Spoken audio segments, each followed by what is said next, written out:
Attendees are in listen-only mode.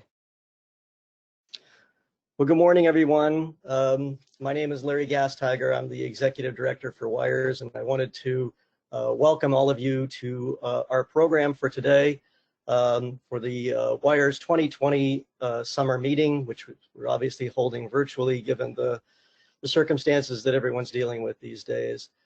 We've got a really fantastic program with some terrific speakers and panelists, and hopefully everyone will find it both interesting and informative, and we're pretty much ready to go. I wanted to go ahead and introduce our first speaker, Jim Robb, who is the President and CEO of the North American Electric Reliability Corporation, or NERC. Jim has more than 30 years of experience in the energy industry. He has been with NERC for about 2 years now, I believe, and then before that, he spent several years as the president and CEO of WEC as well. So no better person to talk to us about reliability issues, particularly as they impact the transmission system. Very interested to hear what he has to say. And if for those of you who know Jim, no better person than Jim, with his very calm and steady demeanor, to head up an organization related to dealing with reliability issues. So I wanted to mention that if people have questions, there is a bar on the right-hand side of your screen where you can submit questions for any of our speakers throughout the program. Those questions will come to the moderator for that particular session, whether it's me or the moderator from all the panels.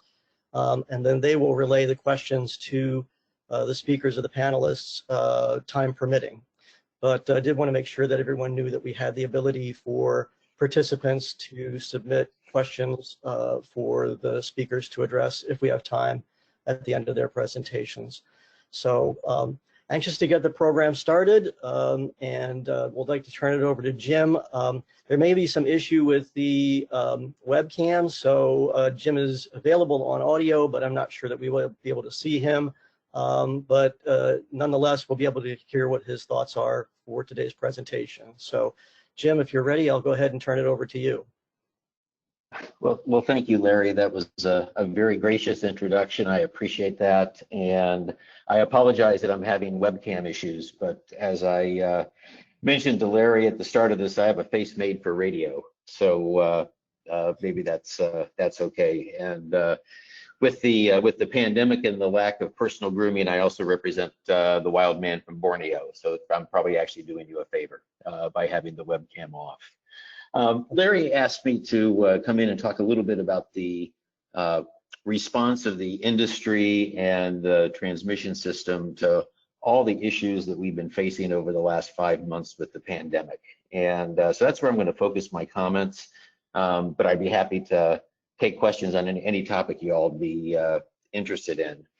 And I think as I look back over the last 4 to 5 months, it's something where I had to sit back and say, I am just really proud, and I think we all should be very proud of how the industry rose to the challenge of coming to grips with this pandemic. It started slowly and then accelerated very, very quickly in the March timeframe. And as I was getting my thoughts together for this conversation this morning, it's really hard to say that the ecosystem didn't respond the way we would have wanted to see it respond. And let me just kind of go through a few examples of that. So if you all, it's hard to actually remember kind of the pre-pandemic period at some point in time, or at least I find it difficult. But if you recall back in January, we were first starting to see media reports around, issues in Wuhan. And we got together through the ISAC, which NERC operates on behalf of the industry, and put out an all points bulletin the first week of February. And it was kind of the first kind of official warning shot to the industry that, hey, something is up that we need to be attuned to. And that really addressed two things. We asked all the industry players to dust off their pandemic plans and be prepared to think through operations under workforce constraints as well as potential supply chain constraints. And really at the time, we were mostly concerned about supply chain, given the preponderance of componentry that comes out of China in the electronics area. But that was the first week of February. By the end of February, NERC, we moved into our business continuity plan on March 2nd. Many of the utilities right around the same time, and we all got our heads around issues like, do we have enough bandwidth to support our workforce working remotely? How do we feel about the security posture of remote access? All those kinds of issues. We activated the Electricity Subsector Coordinating Council, which is the primary industry government interface in late February. Started bi-weekly calls to promote situation awareness among the leadership of the sector, as well as start the engagement process with our government partners. And this is something I've talked about in many forums. The electric industry really has an enormous leg up relative to other critical infrastructure sectors because we have a well-established coordinating council, very well-established relationships with the critical government partners, which for us is our sector-specific agency, DOE, as well as DHS. For this situation, we also brought in Health and Human Services for a whole bunch of obvious reasons. But because we have a playbook that gets exercised frequently, particularly this time of year through hurricane restorations and major storm events, we just have a very good rhythm established that we can activate and leg our way into very, very quickly. The ESCC immediately stood up a series of Tiger teams led by Scott Aronson at EEI and Stan Connolly of the Southern Company to start to address a whole bunch of cross-cutting issues. We published a resource guide for the industry, and that's been a living document and I think is now on its 9th or 10th iteration. And if you haven't had a chance to review it, I'd certainly encourage you to get a copy of it. It would be available, I think, on the EEI website, and it's really a terrific compendium of best practices as they were being developed to deal with this situation. And a few of my trustees who have experience in other sectors and are active in other sectors have looked at what the electric sector has done with just a high degree of complimentary comments about how thorough and complete the work is.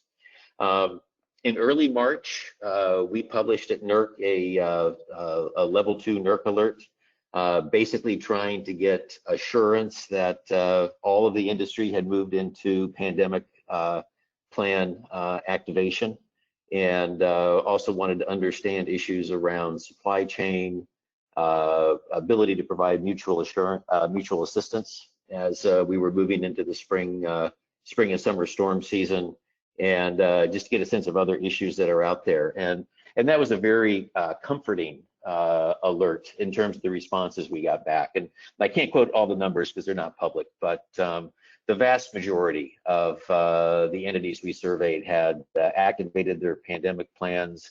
Many of them had sequestered, the ones that had critical operating control centers had sequestered workers in areas where the pandemic was quite active.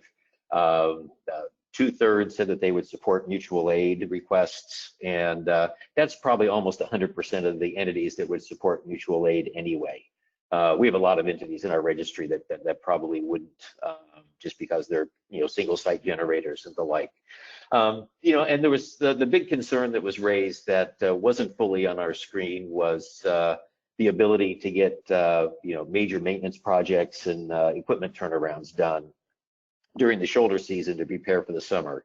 So that was something we were quite attuned to as we started to move through March and into April. We also started to convene weekly coordination calls with the reliability coordinators. And in our world, the reliability coordinators are the most important of all of the registered entities because they're the ones that have real-time, the highest level of operating authority out on the grid. And that will also prove to be a very fruitful forum that we put in place, primarily because it gave the entities in, at the time, if you recall, the southern part of the country wasn't seeing a lot of activity. This was primarily a northeastern event. So a great opportunity for people to learn from ISO New England, New York ISO, and PJM as they moved into really highly pandemic sensitive operating postures. And that's obviously served them very, very well as the virus has shifted to become more of a Southern Belt phenomenon. So that sharing of information across the reliability coordinators was very valuable. We also worked very early on with FERC to develop a series of accommodations to the industry, recognizing that we really wanted industry to be focused in the very near term on getting their pandemic plans activated, workers safe, and focusing in on reliability. And while, without, casting any dispersions on the importance of many of our reliability standards and so forth, we felt that it was appropriate for us to provide some regulatory relief to the industry. So we suspended through the end of the year any requirements requiring periodic actions such as relay testing, operator certification, things that could be very hard to do with a constrained workforce. We also had a number of new requirements embedded in our standards that were coming into effect during the course of the summer. And again, we felt it was appropriate to defer those to, again, to allow industry to focus in on the importance of the problem at hand. And then that was, I think, just a great collaboration between NERC and FERC to provide that certainty to industry. And in general, that leads me to another point. One of the things that I think I'm really very appreciative of is the level of collaboration and cooperation between NERC, FERC, the Department of Energy, and other important government partners. So Department of Homeland Security, the FBI, and the ISAC that we operate. Relationships across those entities haven't always been perfectly smooth by any stretch of the imagination. But I think everybody came together during this period of crisis to really work together for the common good. And those relationships were terrific. The level of information coming out of the government that we could share to industry through the ISAC, I think at an all-time high over the last 3 to 4 months. And we also worked with the Transmission Forum to put together a pandemic plan resource guide, which has also gotten very good reviews from entities that had very rudimentary pandemic plans to really make them more robust. I'll close off here with just a couple other important comments, and we can kind of turn to the questions that you all had. One of the other things that we were very, very concerned about was the cyber posture of the industry. Obviously, with so many people working remotely, email traffic is up. That creates a lot of opportunity for opportunistic actors to play on anxiety and just the distraction that people have. I mean, we always say that the most potent attack vector for an adversary are phishing emails, and we saw a tremendous amount of activity on that front, whether it was someone spoofing the Johns Hopkins website, emails saying click here for the latest information on COVID in your state or your community. You all were aware of the denial of service attack on Health and Human Services, the various attacks on the collaboration platforms. Again, nothing that has led to any disruption to the electric sector, but again, our adversaries were very, very active. And I think all of the work that the sector has done to prepare appropriate cyber defenses and encourage proper cyber hygiene among its staff has also served us very, very well. So again, I'll kind of stop there and let you all take over the agenda for this. But again, I think there's just a lot for us to be proud of in how well the industry rose to the challenge here. So Larry, with that, I'll turn it back to you. Well, thanks, Jim. Really appreciate your comments and your thoughts on that topic. It's your last point is actually really timely because there's an article out this morning by Chris Martin from Bloomberg about how hackers are targeting remote workers in the utility industry. And I know, as you mentioned, cybersecurity is always a concern that you're constantly dealing with. But are you concerned about the increased cybersecurity risks with so many workers working remotely now under the current situation that we've got? And do you have any thoughts or recommendations for the industry on what they can do in the face of those risks? Yeah, no, absolutely. There are two aspects to the kind of heightened cyber challenge in today's environment.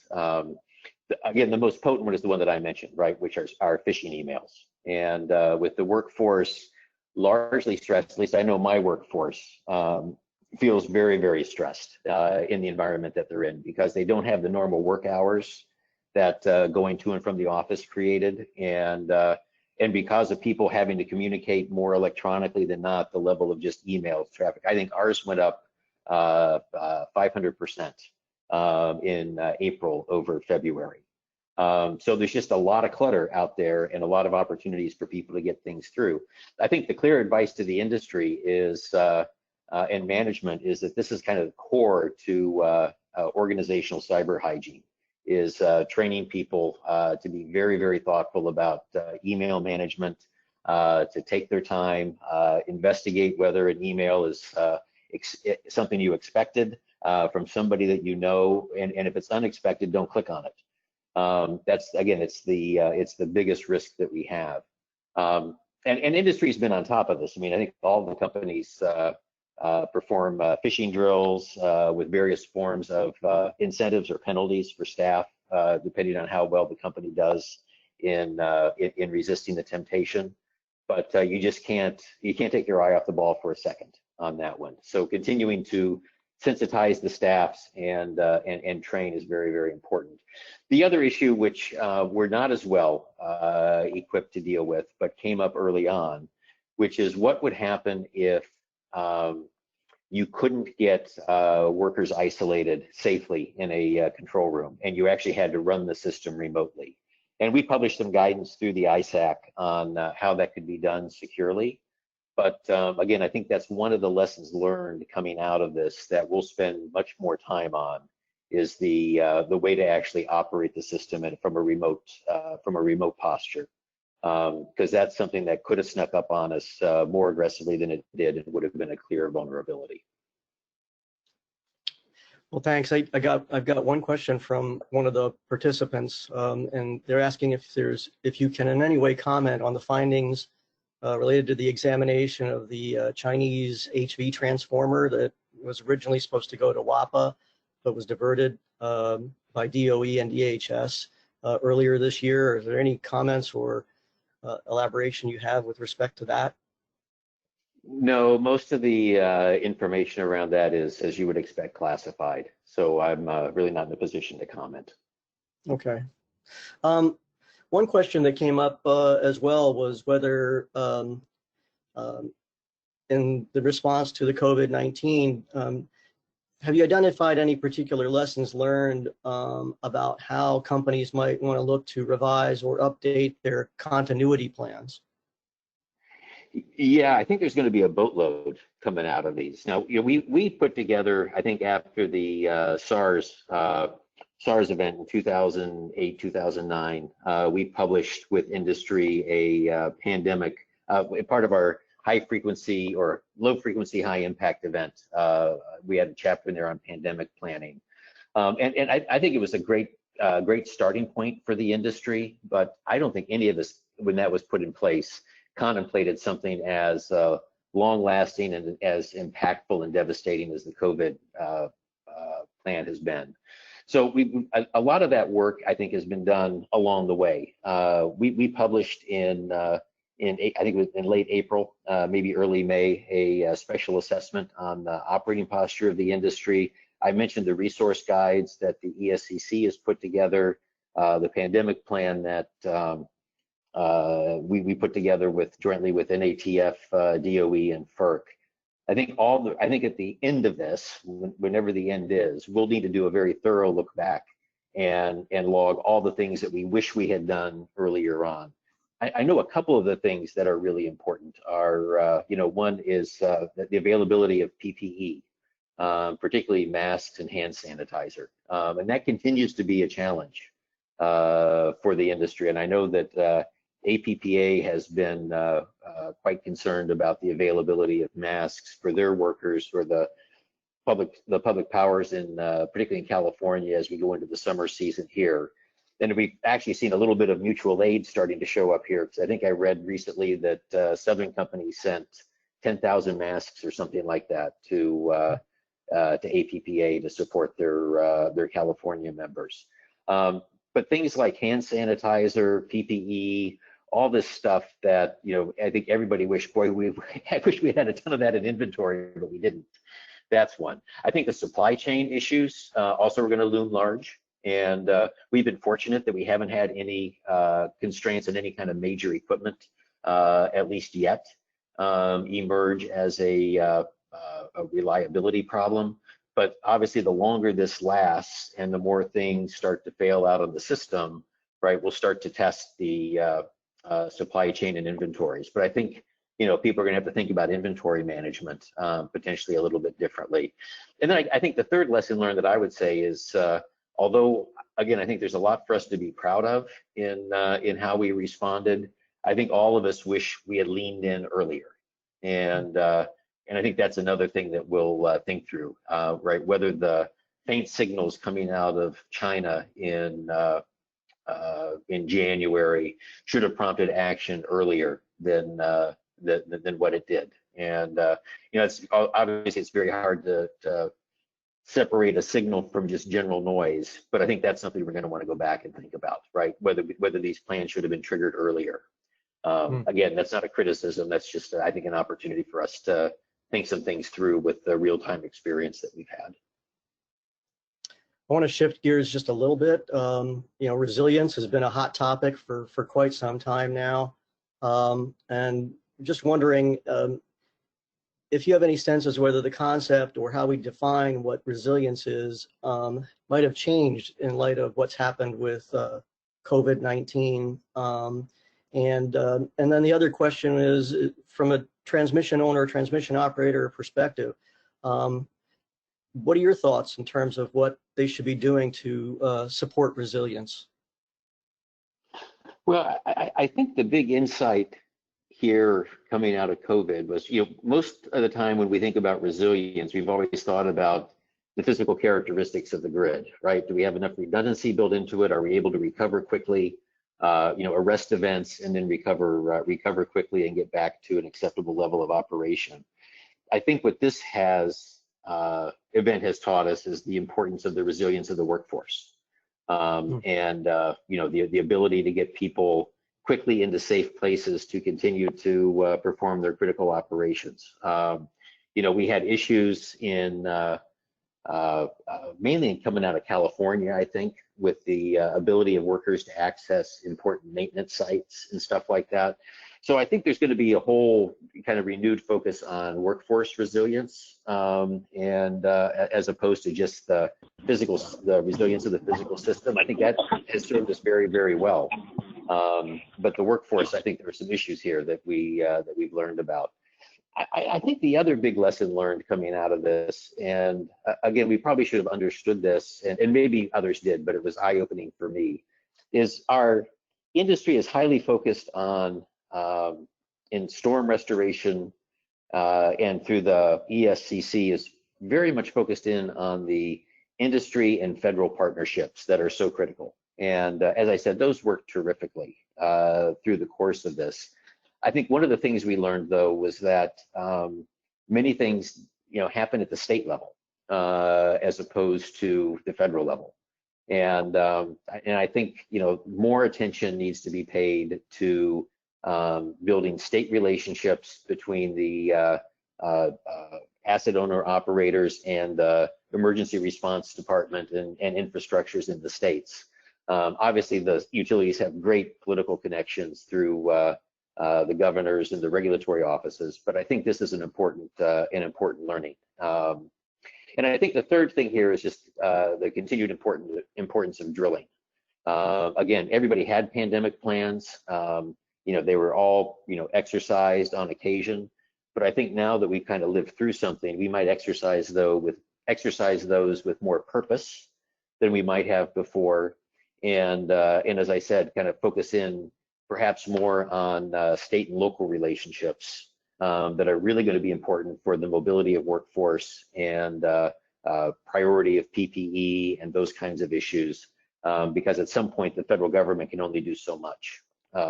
Those are the top three things that I think about, but I think this is an area that will get a lot of focus as we move through the fall, and hopefully next year when we get to the other side of this event, we can look back on it and with kind of a fulsome perspective. Yeah, on the topic of relationships, can you talk at all about how NERC monitors or interfaces with the natural gas supply chain?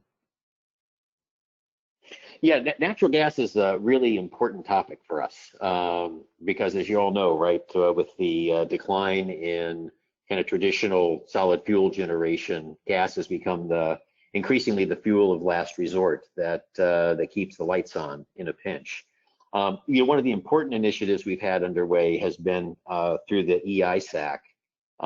We have a very good operational relationship with the downstream natural gas ISAC. Prior to this, that we kind of had co-located staff a couple of days a week, and a lot of very good interchange with them through the ISAC, and that's important for real-time activity. I think in general, the other aspect of the relationship building between the two industries is the major exercises we do, like our GridX exercise.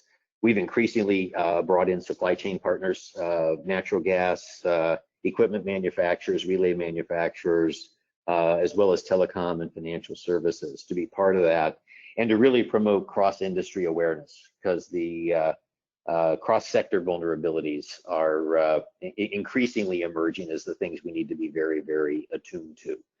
And then, of course, the gas industry is very different than the electric sector in the way that it operates. And one of the things I've come to appreciate is that really the importance of the relationship at the operating company level, because the institutions in the gas industry aren't like the institutions in the electric industry, and it really plays out more at the coalface, if you will, between the power plants that are procuring gas, or the LDCs, and the pipelines themselves. So a lot of this has to be done at that level as well. Great. I just had one last question I wanted to bounce off of you. Obviously, we're still deep in the midst of the COVID-19 situation. Can you talk a little bit about what NERC expects for the upcoming fall and winter, and what issues or challenges you see the industry facing going forward for the rest of at least this year? Yeah, that's a great question. I wish I had a good crystal ball. We will be putting together our winter resource assessment here, starting in the fall, and I think the issues are going to kind of continue to compound, right? And it's going to be, do we have is there going to be adequate generation to meet load? I mean, that's one of the key things that we're very, very concerned about. And we've been a little bit fortunate here, because to the extent that resources haven't been as available as they ideally would be. It's a huge issue in Texas because they run such a tight reserve margin in ERCOT, but loads have been off, right? So I think we're going to see this summer go through just fine. But I think as we get into the fall, the shoulder seasons are always where you're vulnerable, because that's where you try to do all your maintenance. We have a couple important winter peaking areas and very sensitive areas to the winter, particularly New England. So we'll be paying a very close attention to all that. But I think as this continues to progress, the risk to the sector only increases, right? Because to the extent that there are supply chain vulnerabilities that we haven't seen yet, right, we could start to see those emerge as time marches on. So I know industry is very, very attuned to this. We're very, very attuned to it. So I think, again, it's just kind of continuation of operating under a stress scenario, which we're obviously in right now. The longer that goes, risk can only go up. I think the comforting side of this is our eyes are wide open to it, and all the mechanisms that we use to reduce risk and mitigate risk all have worked well thus far, and there's no reason for us to assume that they won't continue to work well into the future.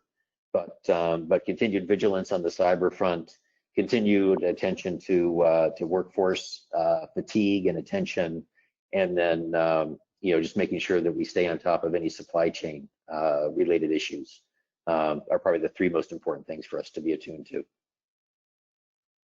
Well, great. Thank you very much, Jim. Really appreciate your joining us for our session today and sharing your thoughts. I think it's been a very enlightening opportunity to hear from the NERC perspective about some of these issues. So thank you very much. And now I'd like to transition to the next segment of our program. Our keynote speaker that we have for us is a person who really needs no introduction whatsoever. It's Honorable Neil Chatterjee, the chairman of the Federal Energy Regulatory Commission. I'm sure most of the participants are, if not all, are familiar with the chairman. His background both up on the Hill and now before the commission on his second term now as chairman of the Federal Energy Regulatory Commission, and we're really pleased to have him here today. He is joining us by satellite phone from out in Montana, I believe. So it's above and beyond the call of duty to join us at such an early hour, given the location that he's at. Mr. Chairman, are you on the phone? I am, Larry. Thank you for the kind introduction, and thank you for giving me this opportunity. Well, great. I'm going to go ahead and turn it over to you. Everyone is anxious to hear from you and not me, so I'll let you take it away. Perfect. Well, as you mentioned, I am calling in from gorgeous Paradise Valley in Montana. I've got a pretty strong signal, so I hope to maintain that for the next 30 minutes. But should there be an interruption, give me a second to recover and I'll dial back in. But with that, I just want to say it's an honor to be with you all today to speak about issues that we both care about very much. Even though I'm in Montana and on a satellite phone, before I get into the substance of what I'd like to discuss, my lawyers always make me give the disclaimer. So let me quickly get that out of the way and state that the views I express here today are my own. They do not necessarily reflect the opinion of my fellow commissioners or FERC staff. As you also may be aware, the commission's ex parte rules do not allow me to discuss any contested proceedings that are currently pending before us. With that, I'll dive in. Your agenda today highlights two issues I've been most focused on in recent months: the pandemic and its impact on the energy industry, and the steps the commission is taking to accelerate the build-out and modernization of our nation's transmission system. I'll address both topics today, but in reverse order. First, it's clear to me that we need to move towards a grid of the future that is reliable and flexible enough to withstand our rapidly changing energy landscape. We've seen the rise of renewables as zero emissions resources have become cost competitive, and frankly, consumer preferences has shifted as everyone from families to Fortune 500 companies are demanding cleaner sources of energy. We've also seen rapid technological advances. Here, I'm thinking about storage, distributed energy resources, and even grid-enhancing technologies that promise to reshape how we generate, distribute, transmit, and consume energy. This pace of change shows no sign of slowing down, and that is a good thing. The changes we've seen in our energy landscape have brought numerous benefits to the American economy, to our environment, and to consumers.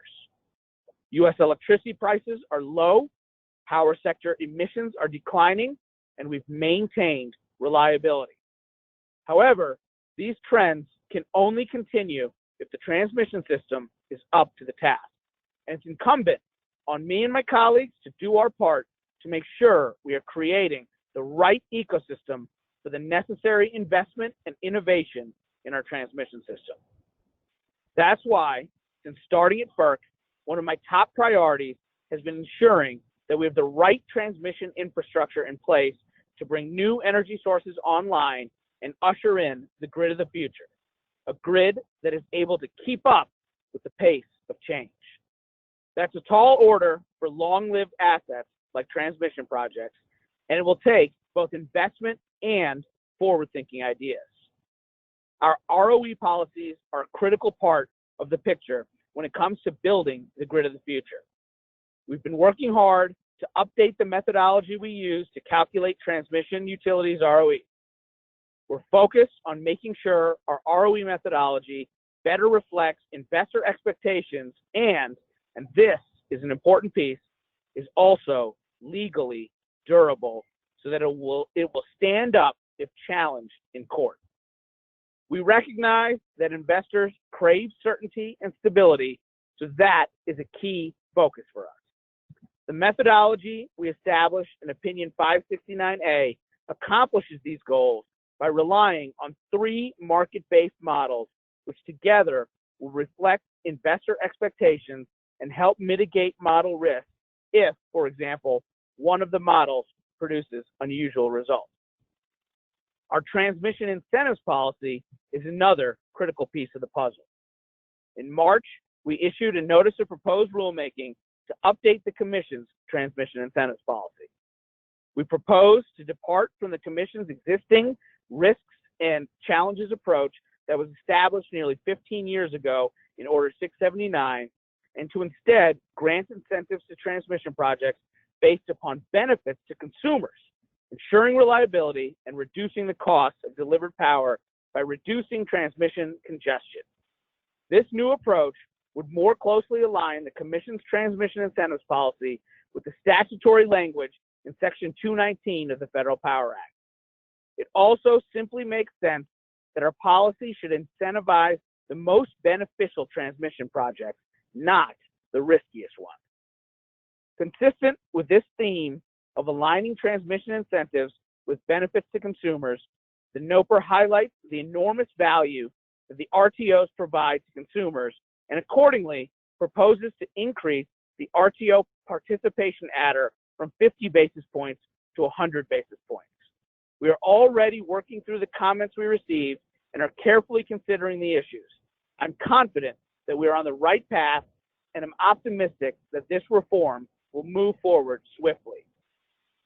I also think it's worthwhile to share with this group that Commission staff last month issued a white paper on cybersecurity incentives. It's fitting that you have both me and Jim Robb speaking today. The Commission works hand in hand with NERC to continually evaluate and, when necessary, improve upon our mandatory critical infrastructure protection or CIP standards.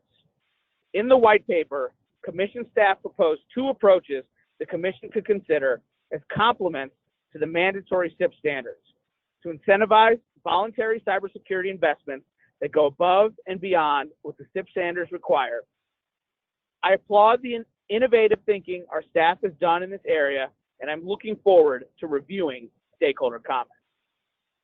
Continuing with the theme of innovation, we are doing our part to better understand the potential of new grid technologies to optimize transmission. Last September, we held a technical conference on adjustable transmission line rating methodologies. We've already sought and received feedback from stakeholders, and we have a strong staff team looking at the issues so that we can determine potential next steps. We also held a workshop last November to discuss grid-enhancing technologies and solicited comments following the workshop. When deployed, these technologies can allow system operators to make operational changes that increase the capacity, efficiency, and reliability of their systems. So we are looking closely at these technologies and their promise for the grid of the future. We're also considering whether our policies may create barriers for certain infrastructure development. A good example of this is offshore wind, where we've seen a lot of interest by developers, particularly along the East Coast. We've realized, however, that our existing policies may not address some of the unique issues raised by offshore wind.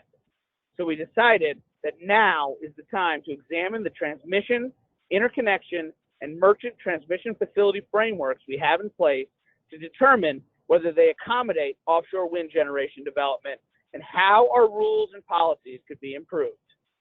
The Commission has scheduled a technical conference for an exchange of ideas on this topic in October.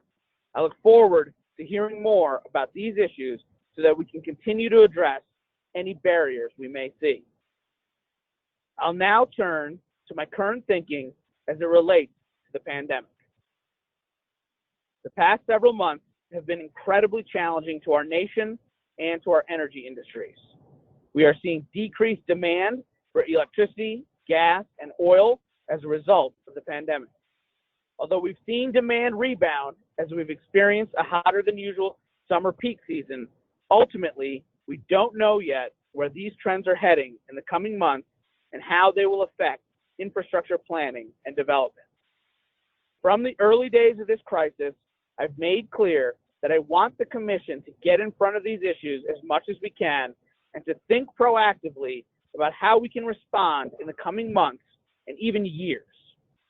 To that end, we held a Commissioner-led technical conference earlier this month to explore some possible longer-term impacts of the pandemic. We had panels focused on a wide range of issues, including the impact on infrastructure projects, operational considerations, and the financial effects of the pandemic. We heard a variety of different perspectives from industry leaders, learning from their experiences, and we've asked for comments to further build a record for the Commission to consider potential future actions. I look forward to those comments and to taking further actions as necessary to ensure that our energy industries and electric grid remain robust and reliable. I'm glad you're taking the time today to further that discussion here, and I'm pleased you'll be hearing Joe McClelland later today. He's the director of the Commission's Office of Energy Infrastructure Security, and he'll be sharing more about specific actions the Commission has taken to alleviate burdens during this crisis. With that, I will stop there and just again say that I appreciate the opportunity to share my thoughts on the issues you all plan to discuss today, as these topics are at the heart of the work we do at the Commission. Thank you again for having me, and I look forward to your questions.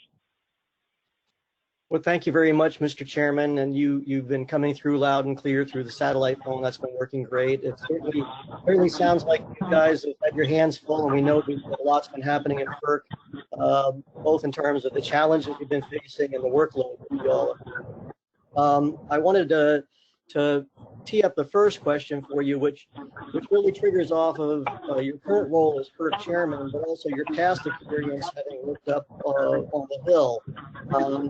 And the question really centered around, people have at least a perception that there's a disconnect at times between the two places, that either people on the Hill don't understand how the Commission works or vice versa. And I'm curious as to what your thoughts are on that topic, and are there ways that either people on the FERC side or the industry can deal with that issue in terms of alleviating questions that the Hill might have and vice versa? Yeah, thank you. That is a great question. And I will say that I do think there are a number of folks on the Hill, particularly on the key committees that have jurisdiction over and oversight of the Commission, that really do have a keen understanding of the Commission, of the issues that the Commission oversees and the actions that we have to take, and really understand the inner workings of the Federal Power Act and the NGA and how the Commission works. That said, what I have come to recognize as someone who, during my time in the Senate, was responsible for covering FERC, it is very, very difficult. There are very few people that have the bandwidth to cover both the legislative portfolio and challenges faced by lawmakers on the Hill and the complex issues that the Commission undertakes. I think we all do a pretty good job of it. I think the Office of External Affairs at FERC is in constant contact with key stakeholders on the Hill. Folks on the Hill know that we are accessible and informative. I think people pay larger attention when there are FERC nominations, because that is concrete action that the Senate takes that impacts the commission. But they miss the fact that we are constantly corresponding and interacting with the Hill, informing lawmakers of what we are doing and answering any questions and explaining the complex issues that we have before us. I also think amongst stakeholders of the commission, one of the things that I found, I had a long career in energy policy prior to coming to the commission. I thought that I had a lot of relationships within the stakeholder community in the energy sector. When I got to FERC, what I realized is that even within stakeholders that I had engaged with for years, the folks who work on the legislative side and the regulatory side are different. And I introduced to a whole new. Oh.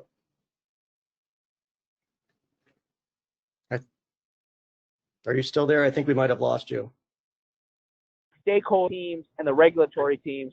So the legislative folks have a greater understanding of what's going on the regulatory side and vice versa. We can always work to make the relationship better, but I do think we do a pretty good job of it. Well, great, thank you. Keeping with the kind of the focus of up on the Hill, there is a perception among some that Congress is reluctant to deal with transmission issues. At least they have been in the past. Do you have any advice or any thoughts on how an organization like WIRES can address concerns that the Hill might have with respect to dealing with transmission issues, or how we can better interact with them? That's really interesting. Because I think everyone understands the need for additional investment in our transmission system. I think, transmission is one of those areas where there really is bipartisan support for new and improved transmission infrastructure. But there's no doubt the issues are difficult. I absolutely think Congress is aware that decarbonization and electrification goals are totally dependent on new transmission investment. Quite frankly, although there's an appetite for the commission to reopen Order 1000, I kind of instead focused on the other issues I mentioned earlier: ROE, transmission incentives, and new challenges that arise along the way. I know there's some focus in Congress there. But broadly speaking, in a divided Washington where it's difficult to get consensus on what day of the week it is, I think there's no doubt that transmission investment is something that garners bipartisan support. Well, you actually anticipated my next question, which was do you foresee at any point the commission re-examining Order 1000 or reopening it at some point to do a re-examination? I know that back when I was at the commission in I think it was 2016, the commission held a technical conference, developed a record on the status and the progress of Order 1000. But other than issues being dealt with on a case-by-case basis, there really hasn't been much. Do you see anything coming down the road, even if not this year, sometime next year on Order 1000? Yeah, so I mentioned Order 1000 specifically. When I was, I'm sorry, you're breaking up a little bit there. And when I came to the commission, can you hear me now? Yeah. Larry, can you hear me? Yes, I can hear you. Hello? Okay. So the reason I specifically brought up Order 1000 as an area in which I think Congress has a keen understanding of what the commission does is that during my time in the Senate, I was focused on Order 1000 as a number of lawmakers and my colleagues were interested in the results of what could have come out of Order 1000. We all believe in competition and that competition leads to innovation and cost discipline. And we wanted to see the benefits that Order 1000 as envisioned we were hoping would result. We're at a point now where I think Order 1000 clearly isn't delivering the results that were initially envisioned, but that unfortunately is where the agreement ends. What to do about it is a very challenging thing. I will admit one of my great disappointments or frustrations, my term will run for another year until June of 2021. I had really hoped prior to even coming to the commission, and certainly once I started working at the commission, that undertaking reforms to Order 1000 would be something I really wanted to achieve. And what I've just come to recognize with all of the other complex challenges that we are facing, to try and reopen Order 1000 right now would be biting off more than we can chew. So what I'm focused on is interacting with stakeholders to see if there are targeted fixes that the commission can examine, to see if we can try to bring Order 1000 reality in line with what was originally envisioned. But it's going to be a more targeted effort. I don't think at this time we have the bandwidth to take on a full reopening of Order 1000. Well, let me shift gears just a little bit. I mean, you're well aware that states play such an important role in interregional transmission development, whether it's because of promotion of clean energy resources or transmission planning processes. Do you have any thoughts or suggestions on how FERC, states, RTOs, and the transmission owners can work more collaboratively towards accomplishing better results with transmission planning and interregional coordination processes?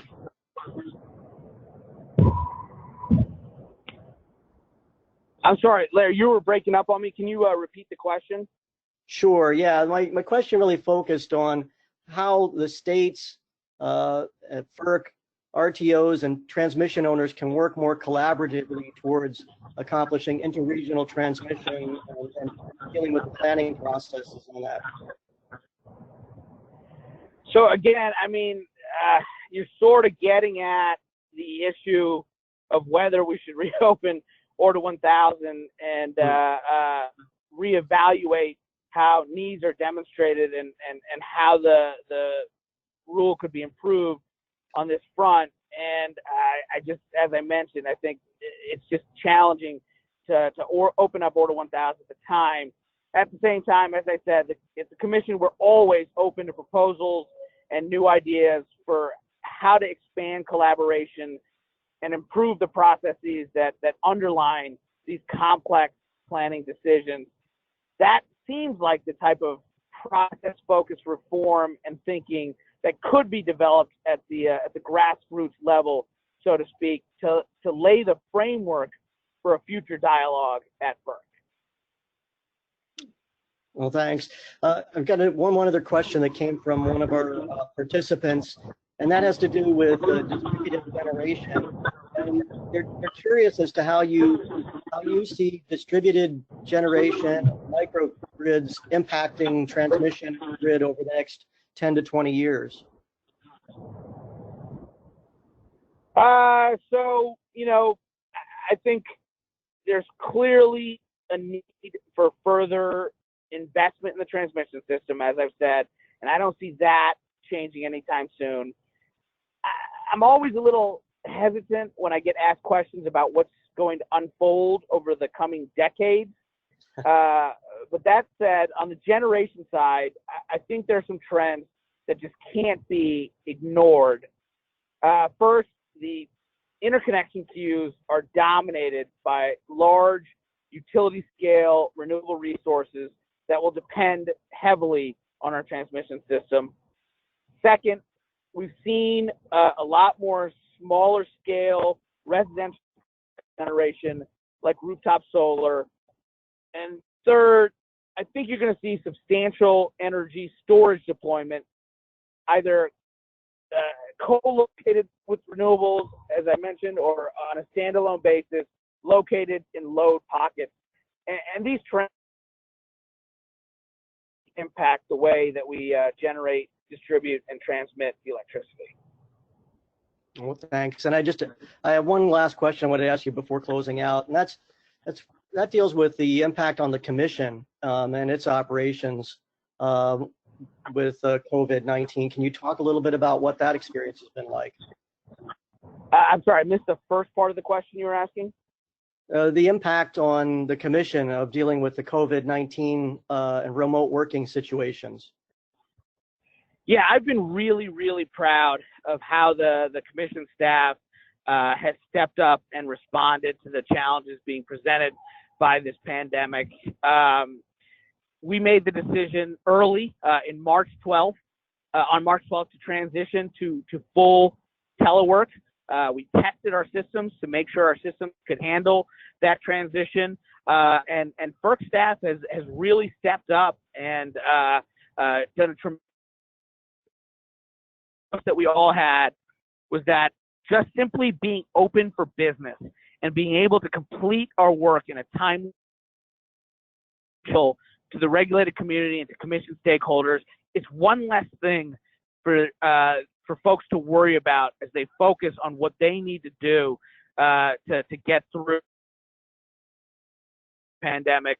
I think we've gotten out over 400 orders, held a number of technical conferences, are really, clicking on all cylinders. We've had 5 virtual open meetings, and we've been able to do all that while keeping the staff safe. And in many ways, with commutes removed, with the technology available to complete the commission's necessary mission, staff, which is already some of the best in the federal government, has been even more efficient and effective. We are all anxious to inch back towards normalcy, but I truly want to just give a tremendous shout out to the staff at the commission and my colleagues who have really just been remarkable with their resilience, their work ethic, and their competence to keep the commission firing on all cylinders during this difficult time. Well, great. Listen, thank you very much, Mr. Chairman, for joining us today, participating in the conference and sharing your thoughts. Appreciate your time, and thank you very much. Thank you for having me, and thank you for bearing with my signal issues. All right. Thank you very much. We're now ready to move on to the first of our panel discussions for today's session. And for the first one, it's going to be focusing on COVID-19 and the impacts of it on the transmission sector. We've got a fantastic group of panelists to talk about this topic, experts in various areas of their fields. And our moderator is Arianna Skibell. She's a reporter with E&E News, has been covering recently now FERC and federal and state energy issues. So I'm going to go ahead and turn it over to Arianna for her to lead the discussion with this group. So Arianna, I'm going to toss the ball over to you. Okay, thanks, Larry. Can you hear me okay? Yes. Yep. Okay. So I'm just going to start by introducing our panelists today. Tony Clark is currently a senior advisor at Wilkinson, Barker, Knauer, and he specializes in working with clients in the energy and telecommunications industries. From 2012 to 2016, Mr. Clark served as commissioner of FERC, and from 2001 to 2012, he served as a commissioner for the North Dakota Public Service Commission, including 5 years as chairman. So Tony, why don't you start us off, and then we'll go through the other introductions. Very good. Can everyone hear me all right? All right, good. So, well, thank you for the invitation to be with you here today, and Larry, thanks to you as well. Good to see you, and good to see my fellow panelists. So, in terms of thinking about the pandemic and how it's impacting the utility industry, I'll just make a few opening comments, and they'll probably necessarily be a little bit more on the the retail side of the equation than say just purely transmission. And I think that's because really, as we think about the impacts on the utility industry, it's so much of it in the pandemic has been on that distribution retail interface, because the pandemic has been so impactful on customers themselves, especially certain sectors of the economy. So in terms of how I've been the pandemic and how this plays out in relation to regulation, I guess I would say that I've broken it down into thinking about what have been the near-term impacts, what have been and are likely to be midterm impacts, and then what's going to be the long-term impact on the utility industry. So if we look first at near term, and when I say that, we're talking about the first few months of the pandemic, basically March through maybe the early part of this summer. And what regulators and utilities both did almost simultaneously was what I would call first a policy of first do no harm. So this was a matter of government either imposing or requesting, or utilities on their own in many cases, implementing no disconnect policies. So no customers were going to be disconnected. No late fees for customers who were are unable to make their bill payment. It was just basically an acknowledgement that there's something very different about this particular crisis that we were going through, and the utility industry wasn't going to be disconnecting retail or commercial and industrial customers for inability to pay. The second phase, which is what I'd say we're in right now, which is a more midterm phase that we're going to see for the foreseeable future, maybe the next 6 months or a bit more, are utilities and regulators trying to get their arms around what are the expenditure impacts of COVID, and how do you deal with the expenditures that are that utilities are facing. The biggest one by far is going to be bad debt expense, where you have customers who simply are not able to pay or have fallen far enough behind that it's going to be very difficult for them to get back into a position where they need to be. Long-term utilities simply cannot deal with absorbing untold amounts of consumer debt on their books, which is basically what utilities have been asked or required to do. So there are a few steps to dealing with that. One, you probably create some sort of asset where the utility has some assurance they'll be able to recover these costs over time.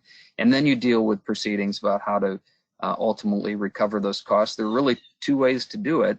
One is either government steps in and picks up the tab for all this societal debt that the utilities are holding, or number two, you allow the utilities to recover that through rates over some period of time. Probably the larger the bad debt expense, the longer that recovery time is going to be. But there really aren't a lot of other options besides some variation of those two concepts. And then number three, which is the longer term, what does COVID mean on utilities? And this gets more into the revenue side of the equation, and I think probably gets into the next wave of rate cases where utilities will be attempting to figure out how to design their rates, and regulators signing off on those rate design plans. There has been a trend in the utility industry, probably not a great trend from a pure economic standpoint, but it's been a political trade-off over the years, where oftentimes the fixed costs of the utility system, and this is a high fixed cost industry, will be recovered through volumetric charges on consumers. There are reasons that that's come about the way it has, but when you have something like the pandemic hit and volumetric usage drops off dramatically, at least for some classes of customers, that means you're going to have a utility cost recovery system that doesn't work anymore. And so this is what regulators will be dealing with, is trying to figure out what the new normal is. What is the new normal in terms of the volume that's flowing through? I think it leads regulators to a place where they begin to look more seriously at trying to recover fixed costs through fixed charges. and variable costs or variable charges, which is probably where we should have been all along. But when usage is so unpredictable, it's really where you need to be in terms of getting to a position of stability within the utility industry. There's also going to be a lot of look at subsidization between classes. For a long time in many jurisdictions, commercial and industrial classes subsidize the residential class. When you have something like pandemic hit, where residential loads are actually have held pretty steady, if not a little up, but commercial and industrial loads have cratered, it causes those cross subsidies to really cause some problems in terms of the economics of the system. And then the third leg of this long-term look is going to be trying to figure out ROEs, which does impact the transmission sector ultimately to the degree that we're talking about transmission ROEs that are set by FERC as opposed to the states. And we're going to be grappling with this for a while. A lot of the inputs and assumptions that go into building those ROEs may not be as true on the backside of the pandemic as we thought they were on the front side. And so I think there's going to be a lot of proceedings and analysis of how do we set an appropriate ROE given the changing dynamics of those inputs, as well as the risk profile of transmission investment now that we have gone through something as shocking as the pandemic, as shocking to the system. So with that, I'll wrap up my introductory comments, but look forward to dialogue as we go through the session. Thank you, Tony. Okay, next up we have Joseph McClelland, who has more than 20 years of experience in the electric utility industry. He currently serves as the director of the Office of Energy Infrastructure at FERC. Before that, Mr. McClelland served as the first director of the Office of Electrical Reliability, which was created in 2007. He joined the commission in 2004 as the director of Division of Reliability in the Office of Energy Markets and Reliability.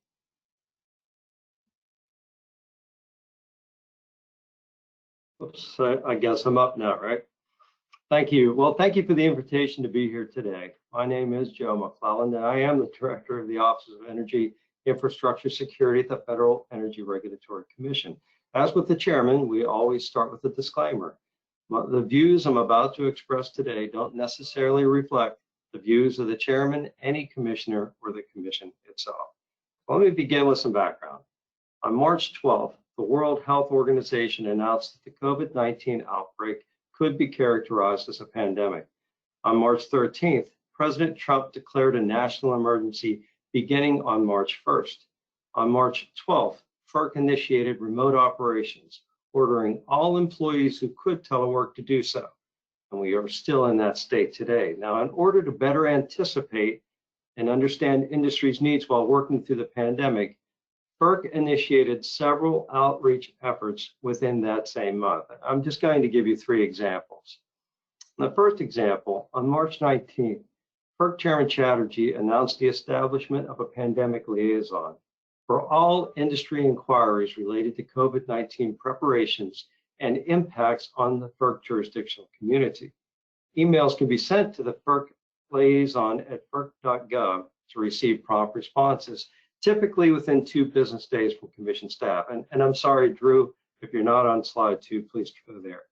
The pandemic liaison team at FERC has received over 70 email inquiries, including inquiries on whether deadlines for specific filings have been extended, inquiries on handling filings that require a sworn declaration or physical signature, and for clarification on the reach of the COVID-19 FERC policy statement.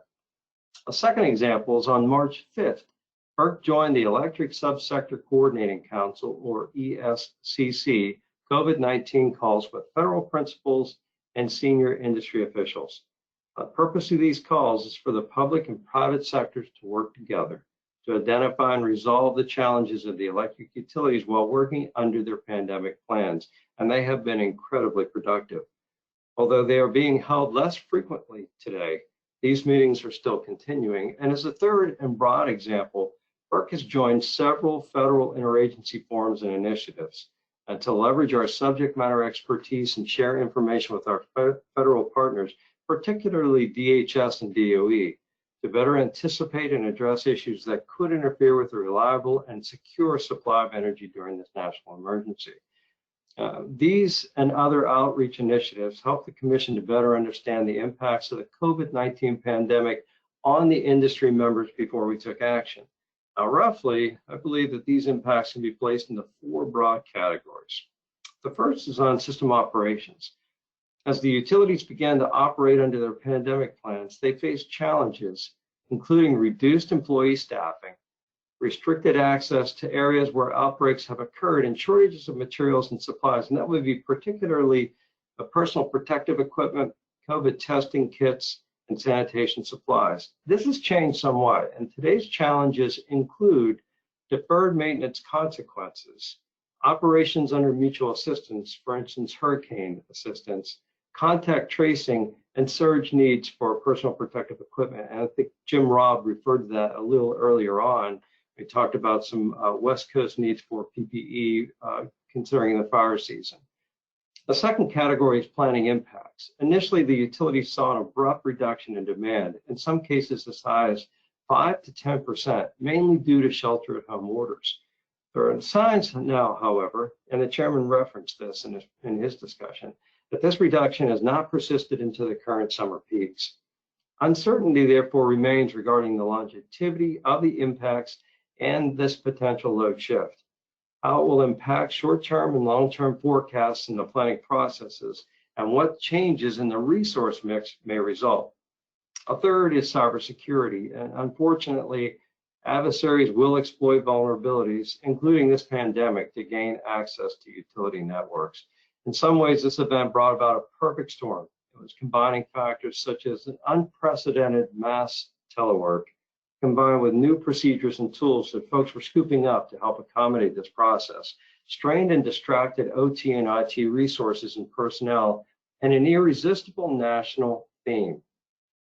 And I'd just like to recognize at this point the outstanding work and partnership we've had with NERC, particularly the EISAC under Manny Cancel and Bill Lawrence. We've had a very close collaboration and been able to push a lot of information out to the industry, and also recognize DOE, and in particular Director Gates from CSER, who's been very instrumental in getting that information to us. The fourth category is, and Commissioner Clark referenced this was access to capital, liquidity, and return on equity issues. And I think he did a very good job at teeing this up, but I'll just touch on some of the real problems associated with COVID and the pandemic. Is decreased demand, lower commodity prices, reduced access to credit and reduced market liquidity, increased delinquencies, insolvent customers and unrecoverable defaults, lower and or more volatile stock prices, construction delays, and lags in rate recovery. All of these things can add to this issue. So considering these topics and the information the Commission learned on the outreach, the Commission moved very quickly to address these matters. First is on April 2nd, and this is still active. So I'm going to give you a lot of information, folks. I'm doing so intentionally because if you're not aware of where the Commission is and what it's offering now, I want everyone to at least have this information from this discussion. So on April 2nd, FERC issued an overarching policy statement recognizing the extreme conditions that the electric industry faces. And we made it clear that we'll move expeditiously on and we'll give the highest priority to filings made to assure the reliable operation of energy infrastructure. The Commission sought to assure everyone that it will expeditiously review and act on requests for relief, and that's not just rate relief. So if you need a filing, if you need an action, I can't encourage you more to go to the Commission and make that filing. Now, simultaneous with this action, FERC took multiple and specific actions to reduce regulatory burdens so that industry resources could be shifted to focus on business continuity. And here are a few key actions that continue today. First, for enforcement. When appropriate, FERC is using its prosecutorial discretion to account for specific pandemic-related issues.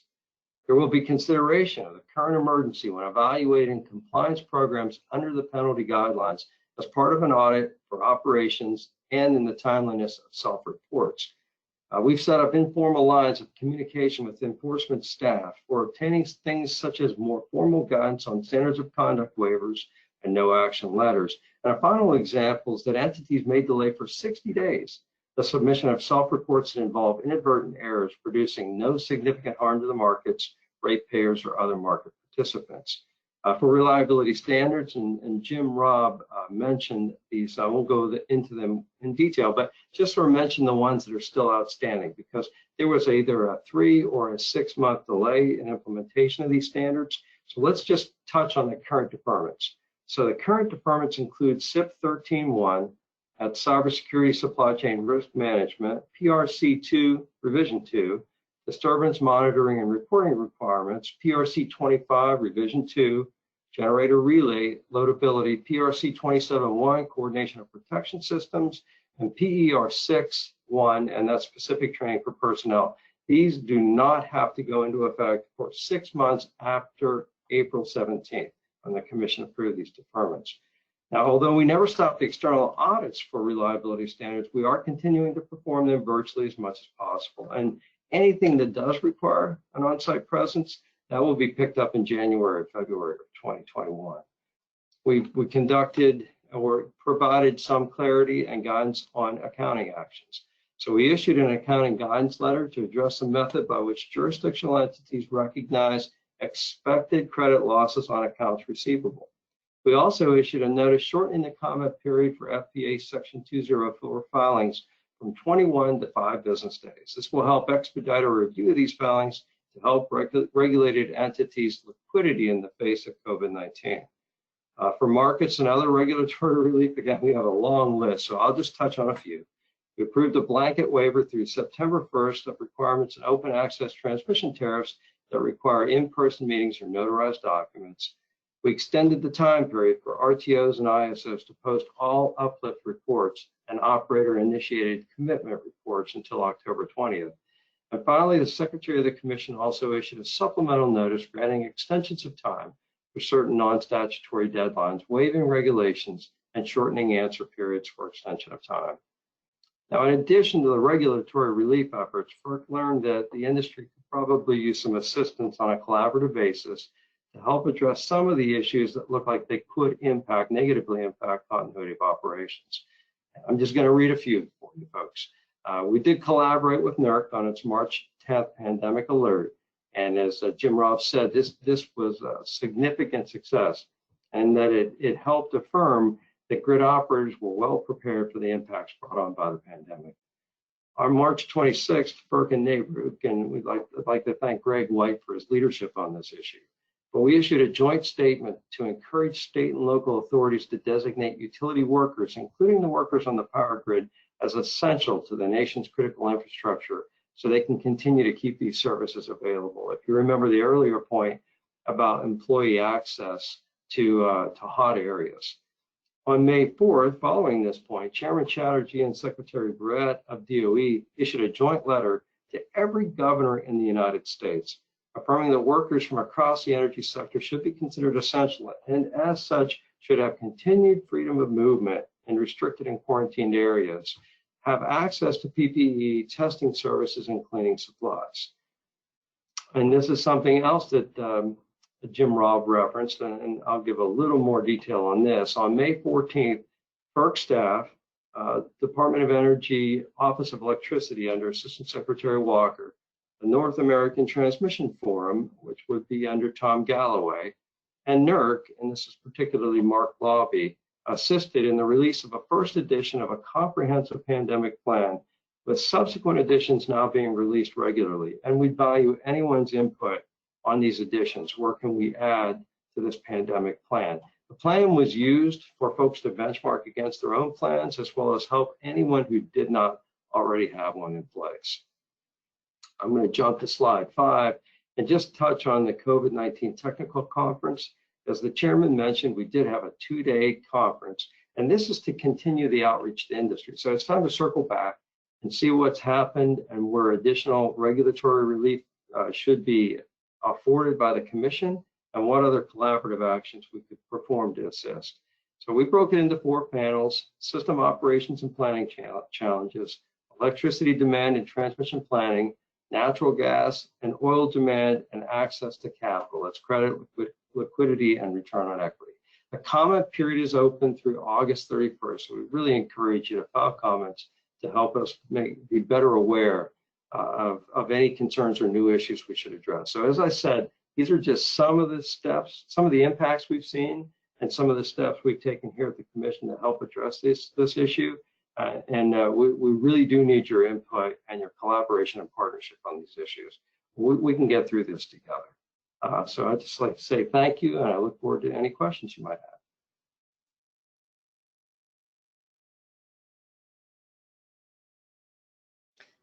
Thanks, Joe. Turns out Arianna is having a little bit of difficulty with the web portal, so I'm going to go ahead and do the introduction for Zach. Zachary Smith is the Vice President of System and Resource Planning at the New York ISO. He's responsible for the oversight and implementation of system planning and strategic initiatives for the New York State transmission system. And he also oversees the grid interconnection process for renewable resources and other new generation technologies. Zach, I want to thank you for participating in our panel discussion today, and I'll turn it over to you to go forward with your presentation. Thank you very much, Larry. First of all, can you hear me okay? Yes, yep. Great. Thank you for the introduction. Thank you for the invite to join this panel. Great to be a part with such great folks throughout the industry. I'll just talk through, I don't have any prepared slides or anything. I'll just talk through a few things related to COVID, and very much in line with what Tony mentioned about, near term, midterm, long term. I can very much relate to that with the thoughts that are on my mind with regard to COVID-19 and the impact it may have in the transmission sector and with transmission planning in general. So let me speak first about near term. I'll speak about New York's experience with it. We have seen energy demands drop, as I'm sure we've seen all across the country, pretty much in lockstep with what changes we've seen in society, with the economy essentially being locked down, people staying at home, working from home, everything that we've now grown familiar with. For New York, we saw a statewide trend of our energy demand about 8% lower than what we would normally see during this period. And that started around mid-March. Mid-March, the impact was a little bit lower, but then as really the entire state started to shut down, it dropped down to about that 8% level. And now, in recent weeks, in the last month or so, as again speaking for New York at least, as the state has opened back up, we've seen those impacts diminish to where on a statewide level we're really on a 0 to 2% range of impact that we're seeing from COVID-19 in terms of underrun of energy usage on the system. Now, I emphasized a few times there statewide. What I think is really interesting and I expect would be impactful in the future with regard to transmission is the impact that we're seeing within New York City itself. So for New York State as a whole, pretty big state, we've seen the impacts I just described. For New York City, we saw, following the immediate weeks, we saw New York City underrun by about 14% its energy usage. And now it's climbed back up a little bit with some of the phases of reopening, but now I believe, I'm just looking at my chart here, I believe we're at about 7% underrun right now compared to what we would normally see this time of year. And I think for everyone on this call, as part of the industry, I think we're all familiar with what is driving that. You have a heavier commercial mix within the New York City area, and thus under these working from home conditions, a much greater impact on those energy uses. So from a near-term perspective, I think it's interesting to think about those kind of impacts. And then as we think ahead to mid and long-term, what impact will that have in terms of planning the system? I think what's certainly left to be known is how it is going to impact demand going forward for the future years. I think one thing that's going to very much impact it is how society returns to a so-called normal. And I think we all realize that that normal may not be what we used to know as normal. And specifically with regard to energy usage, which of course drives a lot of transmission needs, You know, if people go to a permanent state of working from home, if at least some portion of the economy goes to working from home, for New York, I can say that would have probably a significant impact because, as you might imagine, for those of you less familiar with the resources we have in New York, a lot of our generation resources are in upstate New York, and then fairly limited geography to carry transmission to get from upstate New York down to our load centers in New York City and Long Island. So if we see that trend change in terms of people's behavior and what their work location is, and thus where their energy usage is, we could see that starting to have an impact. So to take that idea and shift to the midterm then, from the midterm, in my opinion, the impact it would have would be primarily from a reliability planning perspective. Again, speaking for New York, we are seeing potential reliability needs on the system regardless of COVID-19. Due to some resource changes that we're seeing in the New York mix, primarily driven by emission standards here within New York State. We expect it to result in certain resources within the New York City area shutting down, and thus we could be facing some reliability issues that, of course, we will be planning for and will be able to address. But what's interesting when you think about the impact from COVID-19 is how that shift in demand could affect the nature of those needs and thus the nature of the plans that will be necessary to address the needs.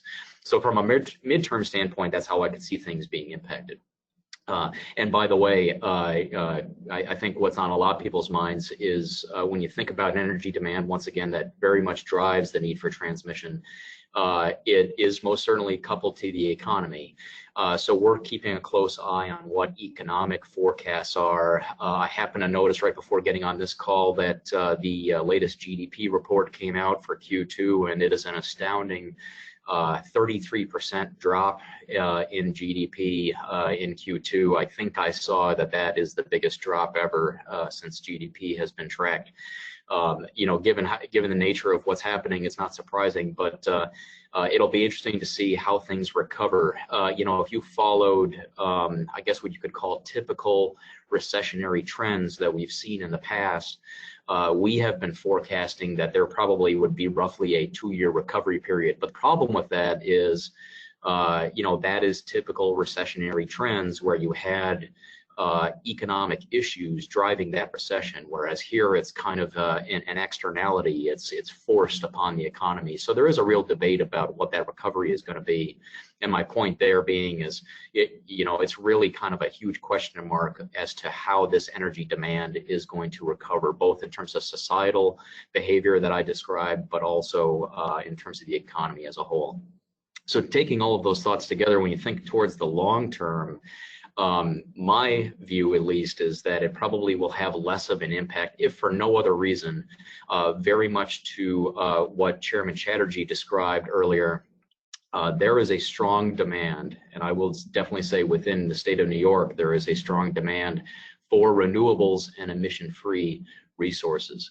And those resources, I believe, are going to significantly drive the need for transmission planning, transmission development throughout New York State. And I expect that that's true throughout a lot of regions of the U.S., given all of the different policy goals and push and just general demand from consumers, as Chairman Chatterjee described, for that emission-free resource to supply their power. I think that that's really going to drive a lot of transmission needs in the future. For New York particularly, just to speak to that for a moment, we've been successful implementing Order 1000 in getting some transmission projects to move ahead. And I can speak about that a little bit more if people are interested. And then looking forward, we have been of the opinion for some time, and we have just recently put out some reports to put some more detail to this, that the drive for renewables, for wind, land-based wind, offshore wind, solar, both utility scale and behind the meter like rooftop solar, all of that is likely to drive the need for transmission because you know, the transmission system is quite old. It needs refurbishment no matter what, but also that transmission system was built decades ago for a much different resource mix, not designed to accommodate the kind of resources that we foresee happening here in the coming decade or so. So as those resources are built out in places where simply the generation didn't exist before, we will need transmission in order to transport that resource out of various pockets of the system, get it onto the bulk system, make sure that that bulk system is robust enough and resilient enough to be able to carry that power throughout the year, throughout the decades, to serve load centers across the system. So from a long-term standpoint, with regard to COVID-19, my opinion is that it will have lesser of an impact. Here in New York specifically, we are definitely focused in terms of the impact it will have on New York City. But from the problems we've seen in our planning studies, we expect that the transmission needs will remain regardless of how the load behavior shifts. So again, kind of a technical view on things about what we expect from a planning perspective. I'm happy to talk about what our experience has been here in New York, what I'm hearing from some of my colleagues across other regions. Just looking forward to the panel discussion today, and again, appreciate the invite. Okay, can you hear me? Yes, we can hear you. Hello? Yes, Oh, I can hear you. Okay, sorry everyone for the technical difficulties. So I'm calling in, and I thought maybe we could start off, Zach, since you were talking about this, perhaps you can kind of go into what transmission development initiatives are currently underway, and then maybe you can sort of talk about what are the largest obstacles that you need to overcome to achieve New York's transmission goals. Sure, I'd be happy to. So for one, the initiatives that we have underway, and anyone who's participated in New York is probably well aware of them. Through Order 1000, we have been successful in identifying and selecting some very substantial transmission projects to address some areas of our grid that have long been problems for the economic and efficient delivery of power to consumers. So the first one is just referred to as Western New York. We saw issues in Western New York, interestingly enough, following the retirement of some coal plants out along Lake Erie. Going back to the vertically integrated days, the grid out in Western New York area around Buffalo was basically designed for Niagara output, Ontario imports, as well as the output of all of these coal plants. And they all kind of balanced each other out such that the transmission system could handle the output in various ways coming out of there. When the coal plants retired, suddenly you had an imbalance. You had constraints that suddenly showed up on the Niagara facility, and it was a really unfortunate circumstance where we have this great resource, this great hydro resource that at times we had to curtail because the transmission capability simply wasn't there. So we flagged that. We were concerned about it from a planning perspective, and then sure enough, it started to happen in reality. And we talked with our state regulators to identify it as a public policy and handle it under the public policy process within Order 1000.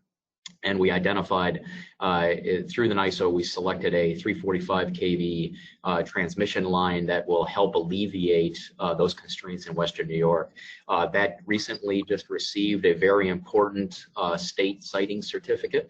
It has a few other hurdles to get over, but we see that project is on track, and we expect that to be in service, I believe, 2022, I think is the time frame for that. And then the other project, even much larger, is simply referred to as AC transmission, because in New York, we haven't built any significant transmission in 30 years. So when we have a project, we can just call it AC transmission and know what we're talking about. The project is very significant. It, for one, looked at aging transmission and what refurbishments would be needed. we identified two 230 kV lines that were aging, needed refurbishment no matter what, and working together with transmission developers said, well, wouldn't it be better to just tear those old lines down and put up some larger, more capable transmission lines in their place? So we identified and selected a double circuit 345 kV line to replace those going through the Mohawk River Valley. And then in addition, a new 345 kV line going down the Hudson Valley. Overall, the whole idea there, to what I mentioned in my opening comments, we have what we expect to be a significant surplus of resources, and particularly emission-free resources in upstate New York. And without these upgrades, they simply would not be able to get across the transmission system to get to load centers. So we see that those are going to provide significant benefits. In terms of new projects going forward and the hurdles that they may experience, you know, primarily what we've seen is a hesitancy to take steps forward with such capital intensive projects like transmission tends to be, and also clearly long lead time projects, which transmission tends to be, and to make that commitment for those projects without knowing for certain that you will experience the system conditions for which that transmission would be beneficial. So the term that gets thrown around a lot in New York is no regrets transmission, or what I've heard lately as no low remorse transmission projects. I guess that means maybe you're willing to regret it just a little bit. But the idea there is, you know, have some level of certainty that the resources on the upstream end are in fact going to be built such that the effort and dollars necessary to build the transmission is in fact going to be worth it and provide the benefits to the ratepayers who ultimately pay for that transmission. So once again, focusing on New York, we have a Climate Leadership and Community Protection Act, or CLCPA, and that set forth some very significant targets, such as in 2030 to have 70% of the energy consumed be sourced from renewables, and in 2040 have 100% be sourced from emission-free resources. And between those two goals and other different details in between, we think that it's pretty obvious that there will be a very significant build out of renewable and emission-free resources throughout the state that will drive the need for transmission. And if everyone is serious about meeting those public policy objectives that New York State has set forth, then in our opinion, we have a lot of opportunities for some no regrets or low remorse transmission projects. Thank you. And so you mentioned dollars. So Tony, I was hoping you could speak a little bit about, you mentioned that you don't see COVID impacting long-term demand for transmission, but how will the economic recovery, which is predicted to take years, play into that forecast? Sure. So in terms of the economic recovery, I think Zach put it well. We don't know exactly how the economic recovery is going to play out. There are really probably two scenarios. One is a very anemic recovery coming out of what's happened now, slow, and that probably pushes the timetable for some of these larger projects further out. I think you could make a case, and that would be the sort of post-2008 recession case, right? It was a very slow, anemic recovery. Load demand really didn't pick up for several years to even get back to a 2007 level after that particular recession. The opposite end of the spectrum would be a very quick snapback where you have all this capital on the sideline waiting to be deployed, but there's so much uncertainty right now. And after the pandemic, perhaps so much optimism coming out of that the economy snapbacks really quick. That might look like more of a post-World War II, post-World War I sort of snapback in the economy where optimism and money that's waiting to be deployed rushes into the sector. So I think that all has a great impact on the pace of development and how fast some of these projects come together. But I think if you look over the longer term, the future looks relatively similar. It's just how fast you get there. And so the example I would use is coming out of the 2008 recession, while while the growth was very anemic coming back, in terms of these longer projects and the general trend lines that you saw in the energy industry, it was about what you'd expect. I mean, coming out of 2008, you had significant transmission lines go in. They took perhaps a little longer than they might have, but if you looked around the country, there was a lot of transmission build out, especially in places like the Midwest, through the MVP projects that came through MISO, or if you look at Texas, the projects that were built there coming out of the CREZ process. Two examples, and then a little bit different topic than electric transmission, but in a similar vein, pipeline development, the economics of natural gas coming with the shale revolution. Even though you had the economic recession in 2008, it didn't really change the underlying dynamics of the economics, which was when you have very plentiful natural gas at affordable prices, you saw the grid get built out, the pipeline grid, in a very meaningful way. And so I look at transmission the same way. The pace might wax or wane a little bit based on economic recovery, but the long-term trend, I think, is very similar either way. Okay, thank you. And my next question is for Joe. Shifting gears a little bit, a big concern during this time has been cybersecurity threats. I'm hoping you can speak a little bit about what the lessons learned have been. I would say that pursuant to the cybersecurity threats, the lessons learned have been cooperation. We've had excellent interagency and industry cooperation. I think Jim Robb mentioned that. The intel that we receive, particularly from the Department of Energy, and again, I want to give a shout out to Caesar and Director Gates, that intel has been timely and very actionable. We've been able to share that intel between agencies as well as with NERC and the ISAC, many can sell. And in turn, the ISAC been able to share back with us. So I think adversaries do well when there's walls and separations between the entities that are affected. COVID, for one reason or another, has helped really dismantle those walls. So I really like us to build on the model that we're using now, take that further if we can, but certainly keep it going. And I think we've been fortunate in this case. We've been able to stay ahead of these threats, and there have been multiple threats. We've been able to do that in the electric sector. So I'd say a good lesson learned is really best practice that we picked up, which is more routine meetings, collaboration, and better information sharing between the agencies and the industry. Thank you.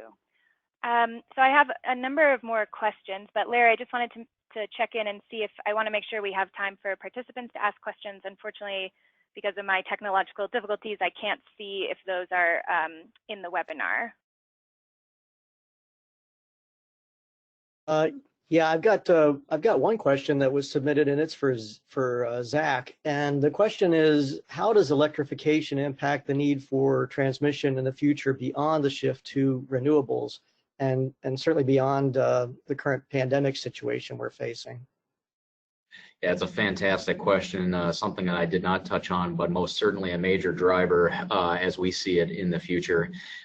We recently conducted what we refer to as a climate change study, but particularly focusing on load impacts, energy demand impacts from various things. It started off as looking at just climate change, but then kind of shifted into looking at public policy. And for what you described, really, in terms of electrification, we see the potential for some really significant shifts in the future.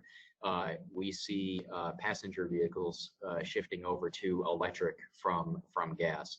And that's not just passenger vehicles, actually. That includes trucks and buses, commercial vehicles. When you put all of that together, it will have an impact on the system peak, which of course impacts transmission development, depending on what I guess you could call it the natural behavior of people will be with electric vehicles and charging them, and to the extent that they have, that there are time of use rates or some other kind of tool to incentivize, smart charging, if you will. That all will factor into the impact ultimately that electrification will have on the system. And then another major driver, at least in New York, is the potential to shift from natural gas fueled heating to electrified heating. In New York, we are a summer peaking system, but of course we have cold winters. And so most of our heating right now comes from natural gas. There are policies in place, and it seems like some consumer demand to drive a shift away from natural gas towards electrification of that heating. And if we do that, we're projecting that New York would become a winter peaking system. I believe we said probably in about 20 years or so, but they would start to converge a lot sooner than that. So, it's really interesting to think about how all of that could in fact drive transmission needs and the nature of transmission plans. Really, the best only other answer I can give is, we have to continue to study it to understand all of these potential different scenarios and what the future could look like, and kind of to my earlier idea of thinking about low remorse transmission and what that future is going to look like. Thanks. And then I have a question I wanted to address to all three of the panelists for their thoughts on, and it goes back to a topic I raised with the chairman on the concept of resilience. And I'm curious as to what your thoughts are in terms of how the impacts of COVID-19 may have affected or influenced your thoughts with respect to how the industry should be thinking about or looking at resilience, how we should define resilience, if there's been any changes in the way you think that should be looked at given our experience so far. And then any thoughts you have on what we as an industry should be doing with respect to trying to provide more support for resilience. I don't have a particular order, but let me just start with you, Joe, for any thoughts you can share on it, and then I'll work my way down. Yeah, I was hoping, Larry, you would start with someone else.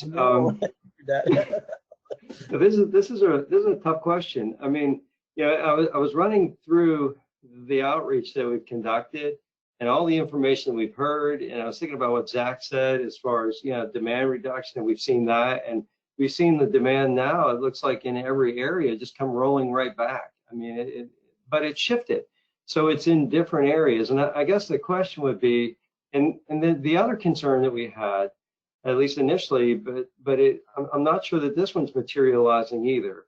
So I guess what I'll start with, as far as resilience, this circumstance, this pandemic has just really changed the game. It shifted the demand initially, went way down, right? And it shifted the load centers, and the demand curve looked a lot different.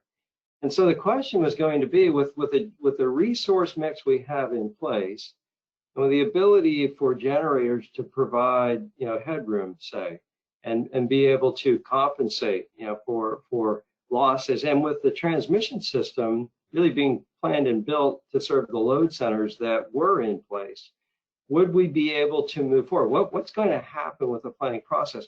And I can't answer that. I really think that we're going to need the resource planners, like the New York ISO, for instance. We're going to need you folks to really look at where the demand has shifted, whether or not the transmission that's in place now is adequate if these load centers have truly moved, because in some cases we may not see the load return to normal.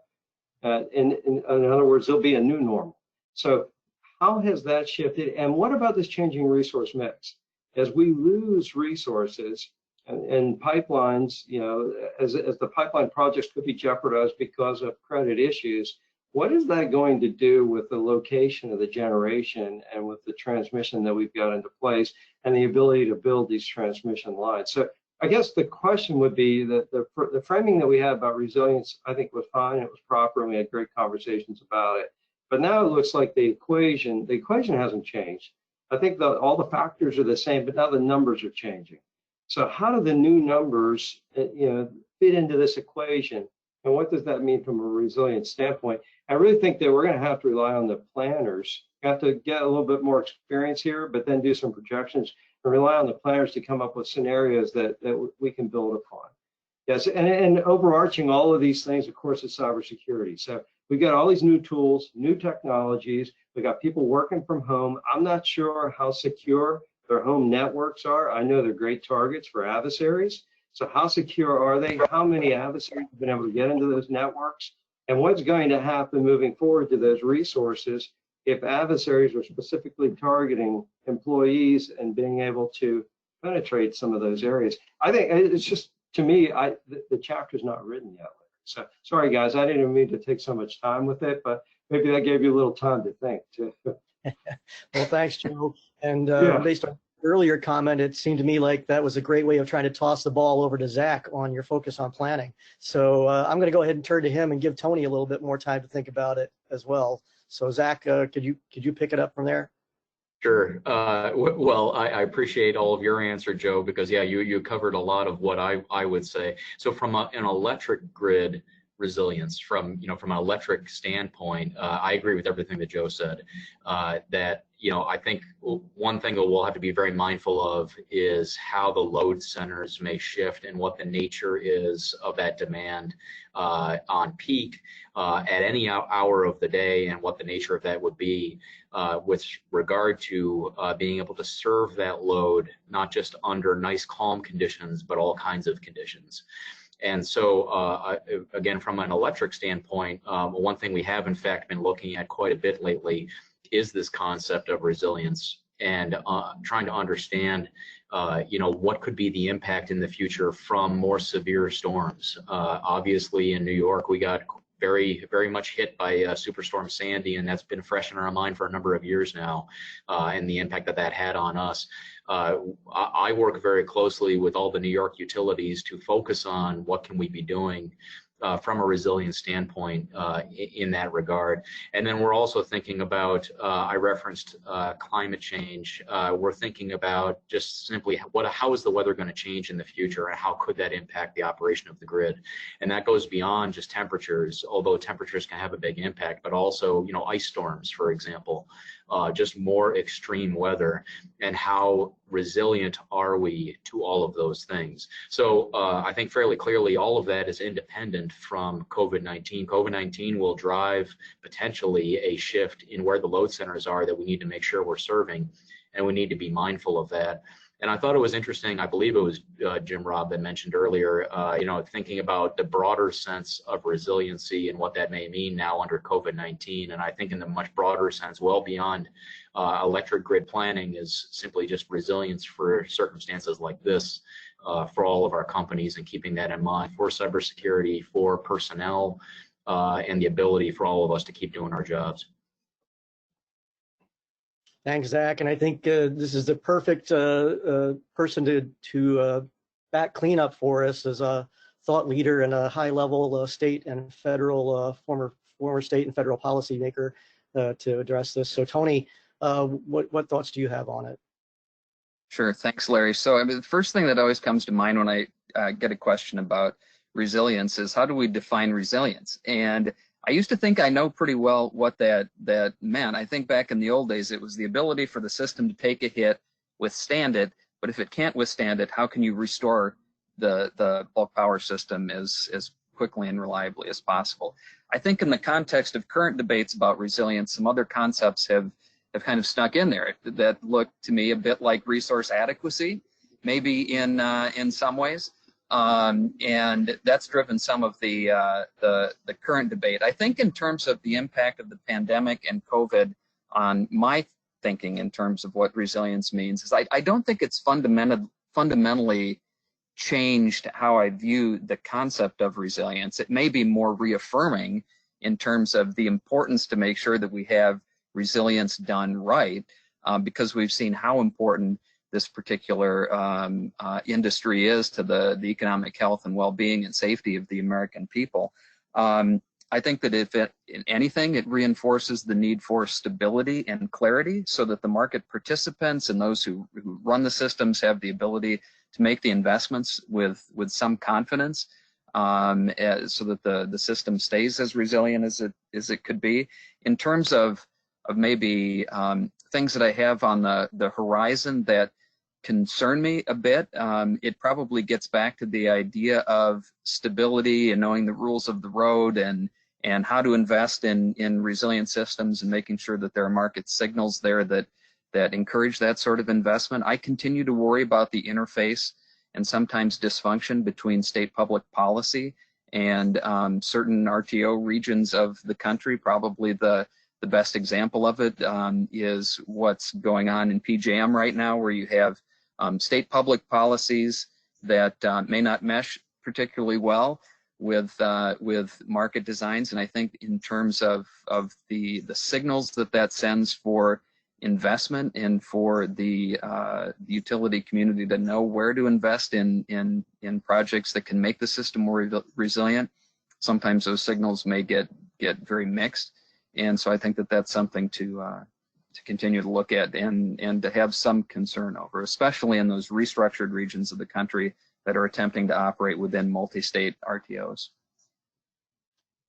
Well, great, thank you very much. Arianna, I'll turn it over to you in case you have any closing remarks, and then we will wrap up for a short break before our next panel. But I wanted to see if you had anything that you wanted to wrap up with.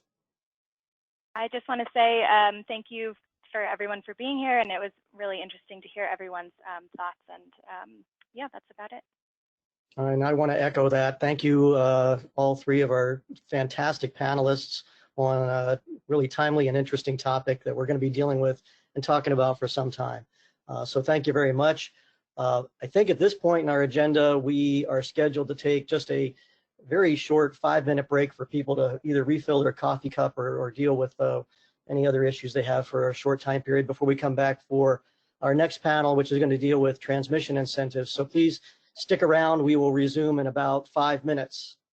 Thank you very much. Thank you, Larry. Thank you.